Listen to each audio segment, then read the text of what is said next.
첫 번째 이야기. 저는 친구가 많지 않았지만 마일로를 가장 친한 친구라 생각했습니다. 우리는 같은 수업을 들으며 친해졌고 서로 시험 공부를 돕거나 숙제를 함께하며 가까워졌죠. 저는 마일로에게 다른 누구에게도 말하지 않았던 개인적인 이야기들을 털어놓곤 했습니다. 어느 날 밤 마일로와 술집에 갔는데 저는 운전을 해야 해서 술을 마시지 않았지만 마일로는 만취했습니다. 저는 그를 겨우 달래 차에 태워 그의 집으로 향했습니다. 처음 와보는 그의 집이었죠. 저는 마일로를 소파에 눕혔고 그는 곧바로 잠들었습니다. 그의 손에서 휴대폰이 떨어졌는데 잠겨있지 않았습니다. 저는 호기심을 참지 못하고 그의 휴대폰 갤러리를 뒤져봤습니다. 평소 마일로가 어딘지 수상하다고 생각했기 때문이죠. 여러 사진들을 넘기다가 여자들이라는 수상한 앨범을 발견했습니다. 호기심에 앨범을 열어본 저는 충격적인 사진들을 보게 되었습니다. 젊은 여성들이 침대에 묶여 있었고 대부분 울고 있었습니다.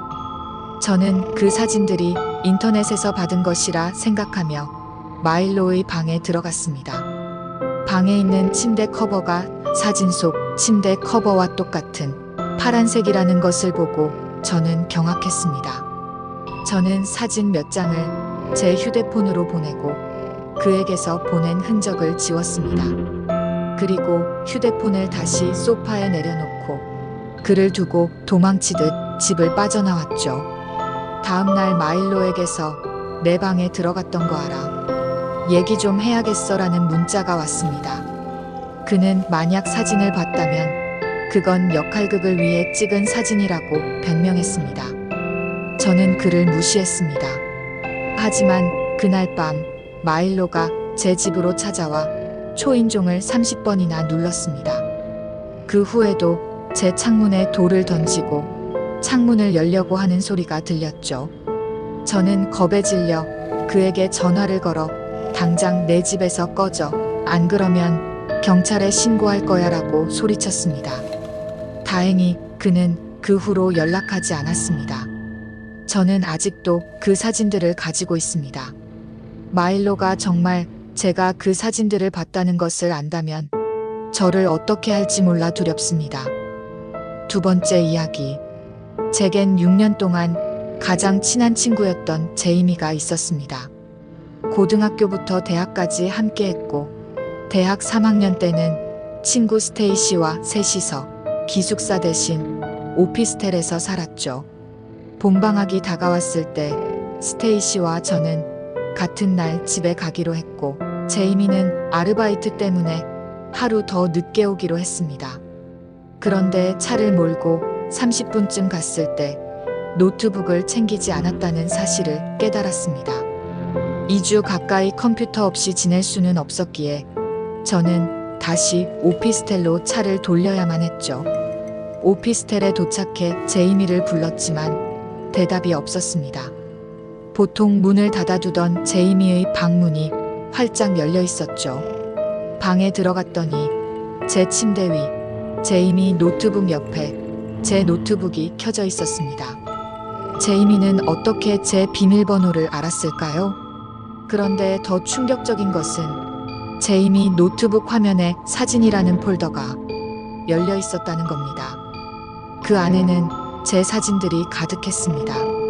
만취한 채 소파에 쓰러져 있는 사진, 수건만 걸친 채, 방이나 욕실에 있는 사진 등 정말 소름 끼치는 사진들이었죠.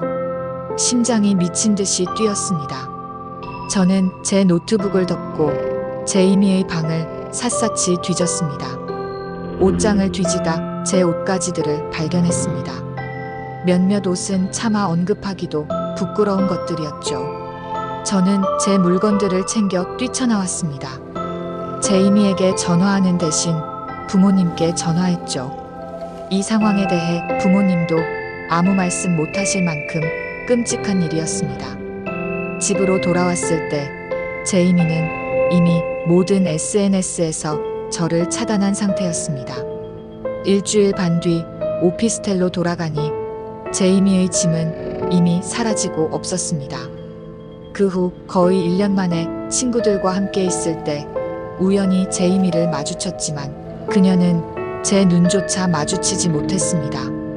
6년 동안 가장 친한 친구라 믿었던 사람이 저를 몰래 스토킹하고 부적절한 사진을 찍고 물건까지 훔쳤다는 사실이 믿기지 않았습니다.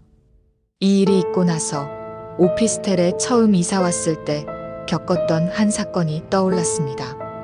술에 취해 잠들었다가 옷장에서 소리가 나서 깼던 날이 있었습니다. 저는 누군가 옷장 안에 있는 것 같아 겁에 질려 스테이시의 방으로 달려가 소리쳤죠. 스테이시와 함께 다시 옷장을 확인했을 때 옷장은 텅 비어 있었고 제이미는 소란에도 깨지 않았다고 했습니다. 이제 와서 생각하니 그때 옷장 안에 있던 사람은 바로 제이미였던 것입니다. 제가 알지 못하는 사이에 제게 무슨 짓을 했을지 생각하면 아직도 몸서리가 쳐집니다. 세 번째 이야기. 오랜 친구인 제이슨은 불면증과 야경증, 우울증을 앓고 있었습니다. 어느 날 룸메이트와 심하게 다툰 제이슨이 며칠만 제 집에서 지낼 수 있냐고 물었습니다. 저는 흔쾌히 허락했죠. 제이슨은 도착해서 게임을 하거나 TV를 보며 시간을 보냈습니다. 밤이 되고 저는 목이 말라 잠에서 깼습니다.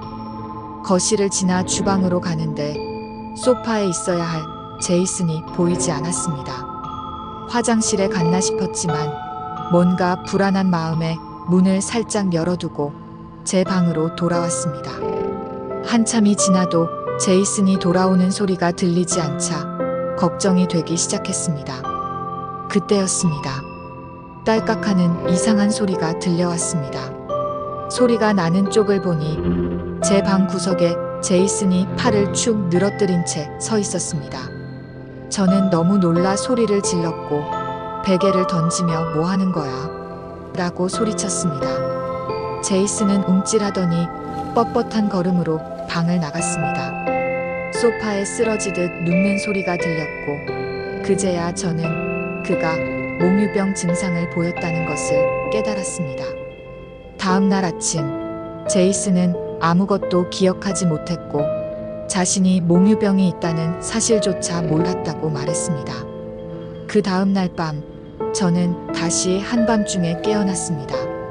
이번에도 소파에 제이슨이 없었습니다. 저는 그를 불렀지만 대답이 없었고 그를 찾아 집안을 둘러보았죠. 그때 뭉개진 목소리가 들려왔습니다. 소리가 나는 옷장을 보니 문틈으로 제이슨의 얼굴이 보였습니다. 그는 손으로 입을 막고 있었죠. 저는 소리를 질러 그를 나오게 하려고 했지만 그는 듣지 않았습니다. 저는 옷장 문을 열고 그의 팔을 잡아 끌었고 그때 그의 손에 커다란 칼이 들려있는 것을 봤습니다. 저는 너무 무서워서 화장실로 달려가 문을 잠갔습니다. 그가 소파로 돌아간 소리를 듣고 나서야 제 방으로 돌아와 문을 잠그고 뜬 눈으로 밤을 새웠습니다. 다음 날 아침 저는 제이슨의 룸메이트에게 DM을 보냈습니다. 룸메이트는 제이슨이 자신에게도 칼을 들고 다가왔고 그가 몽유병이 아니며 도움이 필요한 이상한 사람이라고 말했습니다. 저는 더 이상 제이슨과 함께 있을 수 없다고 판단했고 그는 어머니 집으로 돌아갔습니다. 저는 그와 서서히 관계를 정리했지만 왜 그가 칼을 들고 사람들의 방에 들어갔는지 그의 충격적인 행동에 대한 의문은 아직까지 풀리지 않았습니다.